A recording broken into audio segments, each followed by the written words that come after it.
Let's be brutally honest. If you keep doing exactly what you are doing right now, you are probably going to run out of money before you run out of breath. Think about the people you know who have worked 40 hours a week for 40 years, yet they are staring down retirement with an anxious thought in their stomach. They are not lazy. They are not unintelligent. Many earn a fantastic living, but nobody ever sat them down and explained the raw truth about how money actually works. So, they arrive at the end of their careers exhausted, realizing they have far less than they expected. Question yourself right now. Are you actually building wealth, or are you just paying bills in a slightly nicer house?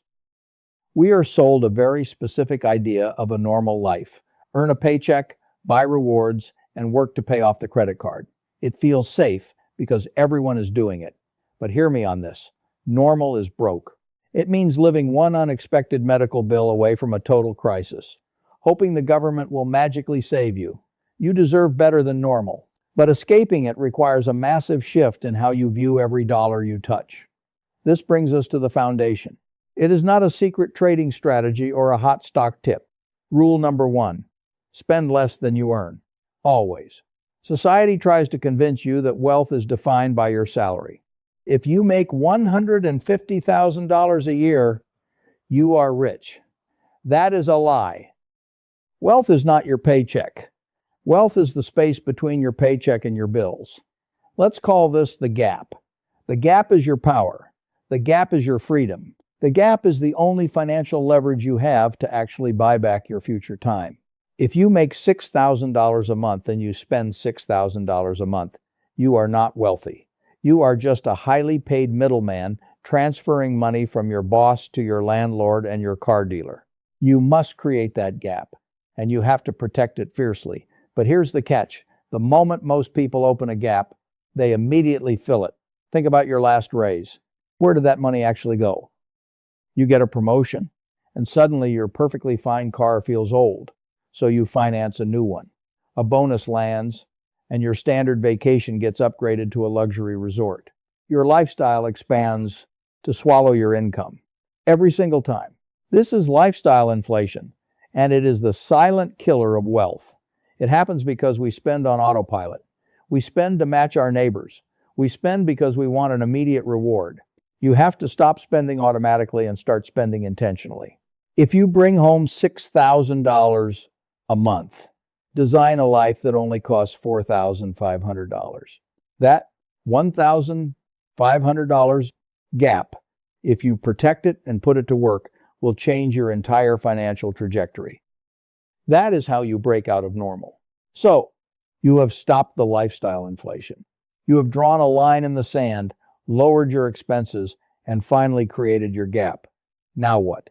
Most people take that hard-earned gap and make a fatal mistake. They do absolutely nothing. They let it sit in a checking account, and they wait. They wait for the market to feel safe. They wait until they understand finance better. They wait until they have a real amount of money to work with. Sound familiar? Rule number 2, start now with whatever you have. Stop waiting for the perfect moment, because the perfect moment is a myth. While you are sitting on the sidelines waiting for the stars to align, you are bleeding the single most valuable asset in the history of wealth creation: time. Let me introduce you to the magic of compounding. You don't need a finance degree to understand it. You just need to realize that time is a multiplier. Money makes money, and then that new money makes even more money. Let me tell you a quick story about two people, Sarah and Mark. Sarah starts investing just $200 a month at age 25. Mark thinks $200 is too small to matter.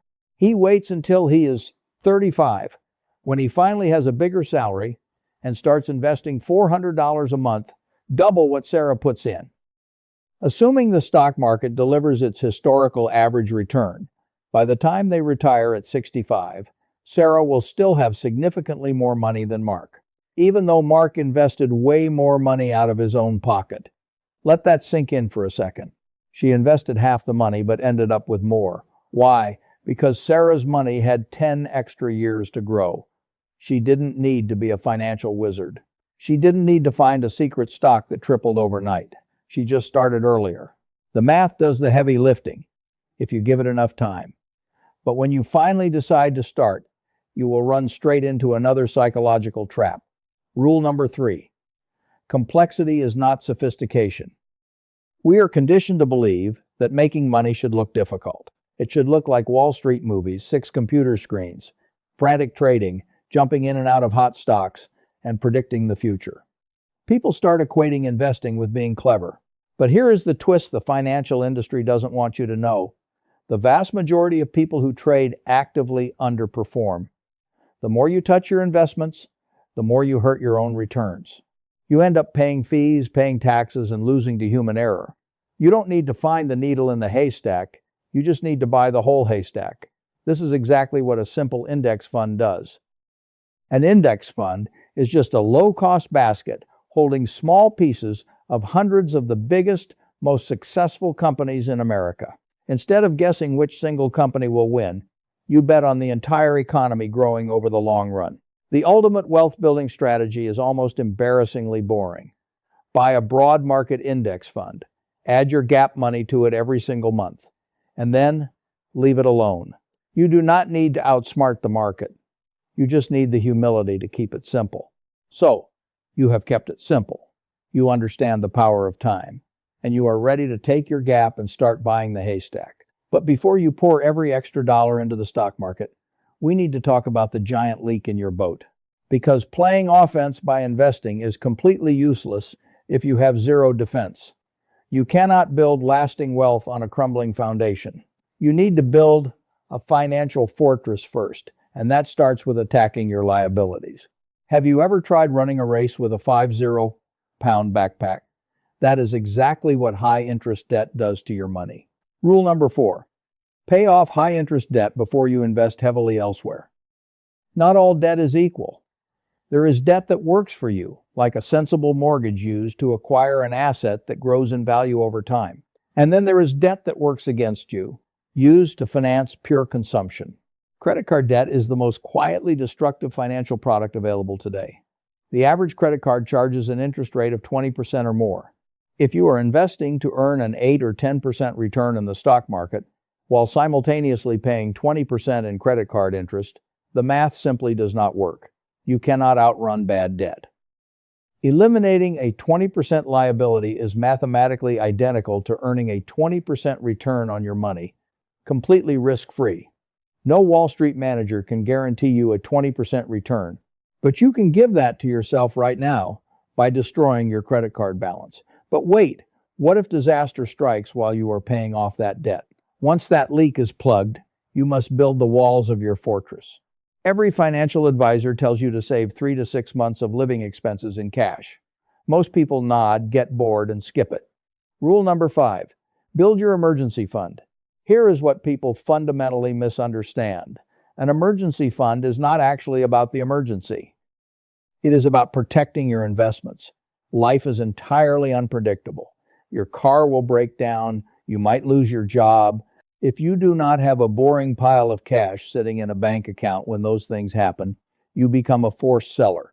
You will be forced to pull your money out of your investments often at the worst possible time when the market is down just to survive. Cash in the bank is your financial insulation. It keeps you from making desperate, emotional decisions under pressure. Build the stable foundation first, and then build your empire. You have plugged the leak. You have built the walls of your financial fortress with a solid emergency fund. You are finally insulated, and that is exactly where you need to be. Because the next phase of wealth building is not a math problem. It is a psychological war. Once your money is actually in the market, the real test begins. Rule number 6. Accept that the market will terrify you. We look at historical stock market charts and see a nice, steady line going up over the decades. But living through those decades feels like riding a roller coaster in the dark. There will be times when the market drops. Not just a little bit, but dramatically. Think back to the financial crisis of 2008 or even more recent global events. The news becomes completely apocalyptic. Headlines scream that the economy is collapsing. People watch their life savings shrink by 30, 40, sometimes 50% in a matter of months. When that happens, your brain screams at you to do the most natural human thing in the world. Sell everything. Get out. Protect whatever you have left before it goes to zero. Ask yourself honestly, what would you do if your account dropped 40% tomorrow morning? Millions of people panic sold in 2008. But here is the brutal reality. If you hold your investments during a crash, you only have a temporary, on-paper loss. The market has, over long horizons, historically recovered and gone on to reach new highs. But the moment you hit the sell button in a panic, you lock in that loss forever. Fear is the most expensive emotional state you can be in. Panic selling is the only guaranteed way to turn a temporary dip into a permanent financial disaster. Why is it so incredibly hard to just sit still when things get rocky? Here is the crazy part. Your survival instincts are actively making you poor. Rule number 7. Know your psychological weaknesses. By design, human beings are terrible investors. Neuroscience shows us that the same part of your brain that processes physical pain also processes financial loss. This is a concept called loss aversion. Losing $100 feels roughly twice as bad as making $100 feels good. We are biologically hardwired to run away from immediate danger, not to optimize for a 20-year financial goal. The exact instincts that kept your ancestors alive in the wild are the same instincts actively working against your retirement account today. You cannot change your biology, but you can build a system that protects you from yourself. How? By automating your financial life. Set up your accounts to automatically pull your investments from your paycheck every single month, whether the market is soaring or crashing. Do not rely on willpower. Discipline is not about having superhuman emotional control. It is about taking the decision out of your own panicked hands. But even with automation, there will be days when the temptation to quit or the temptation to blow your savings on a luxury purchase is overwhelming. How do you stay the course? Rule number 8. Get crystal clear on your why. Money, on its own, is completely meaningless. It is just digits on a glowing screen. If your only goal is to get rich or hit an arbitrary number, you will eventually fail. You will get tired of saving. You will get scared when the market drops. You will justify buying that new car you do not need because the numbers in your bank account do not mean anything tangible to you. The most financially successful people do not just save money. They know exactly what they are saving it for. They want the freedom to walk away from a toxic boss without panic. They want to pay for their child's college so their kid does not start life buried in student debt. They want to wake up at age 60 and travel the world on their own terms. When your purpose is clear, saying no to immediate gratification becomes easy. It stops feeling like a sacrifice and starts feeling like a deliberate, powerful choice. Your why is the ultimate anchor. Purpose is not a soft, motivational concept. It is the most practical, unbreakable financial tool you will ever own. Once you have that anchor, once your why is deeply rooted, something shifts. The daily temptations lose their grip. But even with a strong purpose, I know there is a specific, quiet anxiety that might be creeping into your mind right now. Some of you are watching this and doing the mental math. You are in your 40s, maybe your 50s. You are looking at the years that have already passed, thinking about the compounding growth you missed out on in your 20s and 30s. You feel a heavy sense of grief, maybe even regret. You think, this is great advice for a 25-year-old, but I am too far behind. The game is already over for me. Take a deep breath. I need you to hear this next part. Rule number 9, progress over perfection. The absolute worst financial decision you can make right now is letting the guilt of yesterday sabotage what you can do today. Yes, the best time to plant an oak tree was 20 years ago. But the second best time is right now, today. The principles we have talked about, spending less than you earn, eliminating toxic debt, keeping your investments simple, do not have an expiration date. They work at 30, they work at 40, and they work at 50. The timeline changes. Your strategy might need to be a little more focused. But the core mechanics of building wealth are identical. Do not let the fact that you cannot be perfect become an excuse to do absolutely nothing. Perfection is a myth that keeps people broke. You do not need to have it all figured out, and you do not need to start with a massive amount of money. You just need to take the next right step. Then the next one. Slow and steady is not a consolation prize. It is the actual strategy of almost every genuinely wealthy person in history. And that brings us to the final, most important rule, the overarching principle that ties this entire conversation together. Rule number 10. Think in decades, not days. We live in a culture that is utterly obsessed with speed. We want fast food, next-day shipping, and overnight millions. We are constantly bombarded by social media highlighting crypto millionaires and lottery ticket trades. Because of this, our brains have been rewired to expect instant feedback. But real, generational wealth is not built in days. It belongs to the rare individuals who master the art of delayed gratification. It belongs to those who can look at a pile of money today and say, "Not yet." But let me ask you this. Has anything truly valuable in your life ever happened overnight? When you invest, you are not buying an index fund because of what it might do by next Tuesday. You are buying it because of what it will provide for the version of you sitting comfortably 20 years from now. You are sacrificing a little bit of present comfort to buy absolute freedom for your future self. That level of patience is incredibly rare today. It goes against everything modern marketing screams at you, but it is the ultimate cheat code to financial independence.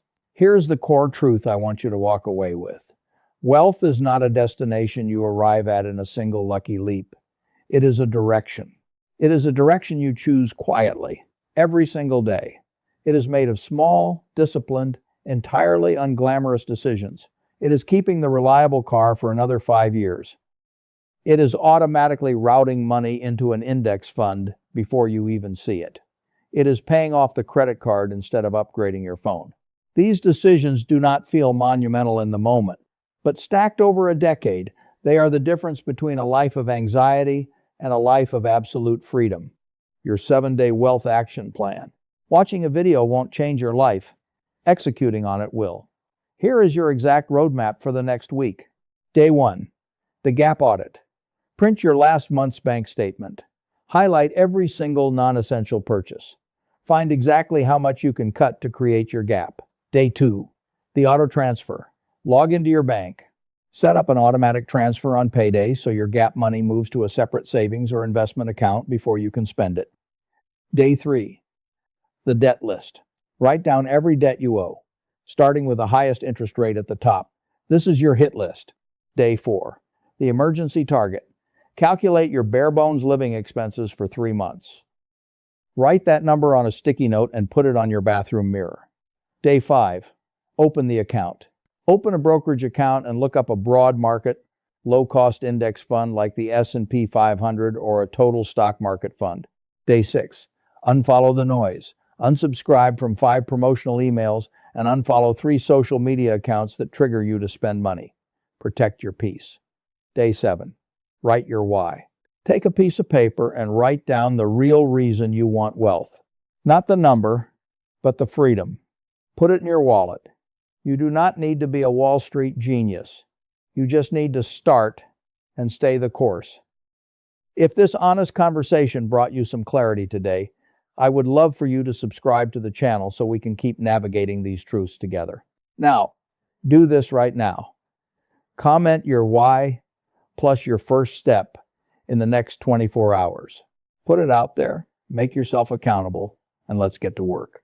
I read every single one. See you in the next one.